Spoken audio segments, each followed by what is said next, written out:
The time has come. The day has come,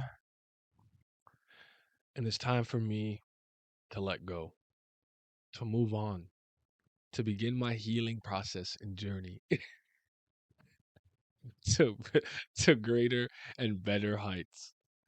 I will be selling all of my Caracas stocks. I no longer want them. I'm not buying the dip. I don't actually know stock terms. I'm not financially literate like that, or a business person or economics person, but I think I'm done with Caraca. I'm done. Now, let's talk about the chapter a little bit. It was Dumas versus Hodgins Sung. That didn't move me. Wasn't a fight that I cared about. I'm not entirely sure what Hodgins Sung's thematic role here is really supposed to be. And apparently, you guys, I'm not even gonna make any comment on it. I'm just gonna ask the question, and you guys tell me what you think. Does it make sense to you guys that after 2 years and him fighting Purdity and Holland and everything you've seen so far, that Calivan's, I guess, attack against Hodgin Sung still has his armed mangle? It seems similar to that moment with Catan, the guy from Liverpool with the Blix, the Yops, the machine. Um, when they're like, yeah, I'm tired. I'm like, why is he tired? Like when you beat him up, Yasaracha, and he was mangled, you put a tooth, put a tooth in his chest. Because well, Doom put a tooth in his chest, he was fine. And I don't recall him really getting injured or hurt that badly with the trauma ray stuff. Yasaracha is the one who got his core destroyed, so I don't know.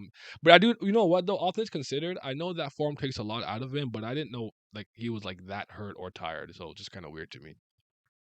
Dumas probably has the same um a similar spell or ability being used on him as Karaka, where he has his heart somewhere else. You guys are all Davy Jones cutting their heart out and putting it elsewhere, or on their Tubba Blubba gimmick. If you're a Paper Mario fan, if you know, you know. Chapter 3, the invincible Tuba Bluba, or I never know if it was Tubba Blubba or Tuba Bluba, but whatever. And yeah, Karaka's heart is in the world of darkness, right? I think Dumas is similar because he's like, oh, I didn't feel any like reaction when I pierced your heart immediately.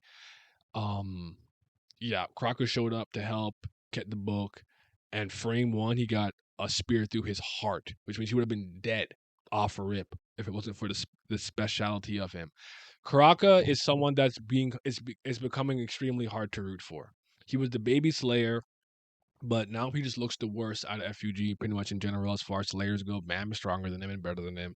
And every time I see him, he's getting hurt, mangled, grazed by Kel Hellam. The one L I'll never get mad at him for is Urek Mazino. It's Urek.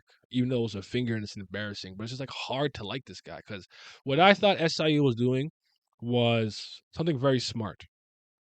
Marvel has this used to have this problem back when I read the comics a lot that I kind of call like the Thor effect, where to show that a new threat was very powerful, they'd have usually Thor be the fall guy, or sometimes they'd use Hulk. Like, oh, here comes Thanos, beat up the Hulk. That's like the way to insinuate like, oh, this person is a threat. And every once in a while a series will do something like this where it's like a character that's very strong will lose, and you're kind of like, oh my god, like impossible, like this character has like an aura of invincibility. You get what I'm saying? um it would be kind of like, let's say we were I'm trying to think of a really good example, but like it's like if Zoro loses a fight pretty badly, you're like, oh my god, like we need Luffy. Like Zoro is nice. You shouldn't be able to embarrass him, but if you could do that somehow, it would put a little bit of fear into the readers or the watchers, right? What I thought SIU was doing was the smarter thing, where he has a strong character, s- um, constantly kind of punch above their weight class, so that when it's time for them to fight somebody on their actual level, you'll actually be like, oh, wait, this person's really strong. It's just that they were fighting Yuri, they were fighting Urek, and characters of that ilk.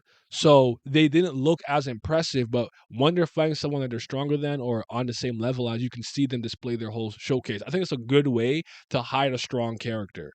You put them in scenarios where they can't necessarily fully act on their powers, or they're actually fighting people a little bit stronger than them, so they kind of could look a little inferior, but when it's their time to shine, it's their time to shine. And I thought he was doing that with Karaka, but I no longer believe that's the case. I don't believe that's the case anymore. So I'm just done with him. Meal Love, that's who I trust. Tiara, that's my bitch. You know, like I'm just gonna go back to like the people that I like, and I'm done with it. I can't with Karaka anymore. It's sad. It hurts.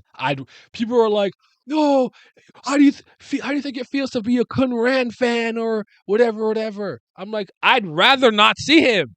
If every time I see him, he's getting his ass beat, he getting bodied. He Bam putting in more work against him against Caliban. Like, nah, I'm done. I'm tired. All right, I'm offended. That's not my lord anymore. Okay, I'm done. I'm done with FUG. Except CBL. CBL for life. We already know what it is. Yeah, so the Dumas and Hodgin Song stuff didn't move me. This guy's not even trying to kill Hodgin Song because I guess he don't want to piss off the Slayer candidate by hurting his friends. So we'll see if Bam pops up and what he does. I don't know how interested you guys are on this book subplot and what's going on with this book. I can't say it's moving me, but you could tell me what you think about it. You tell me if you like it, you think it's good. I just thought the last chapter was kind of a waste of a chapter. We should have jumped around more, or something more significant should have happened in the fight. And I don't like the cliffhanger.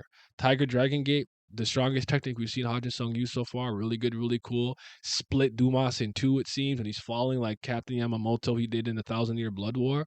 But we already heard him say to the Karaka, and it looks like his like armor is peeled off, and he doesn't look like he looks ethereal, like energy kind of, or like a force, not like solid concrete body, like flesh, bone, and skin, right?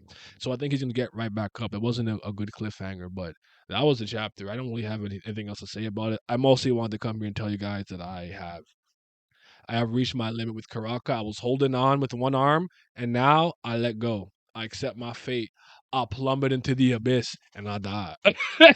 So, anyways, let me know what you guys thought about the chapter. Did you like it? Did you not like it? All that. Comment it below. Call me an idiot, or whatever you want to do. Have fun with it. But I'm gonna go play some 9 Years of Shadow. Yeah. What's poppin' Patreon? Shout out to the CBLs. That's them certified band lovers. They be loving Bam, LaBam, James, and whatnot.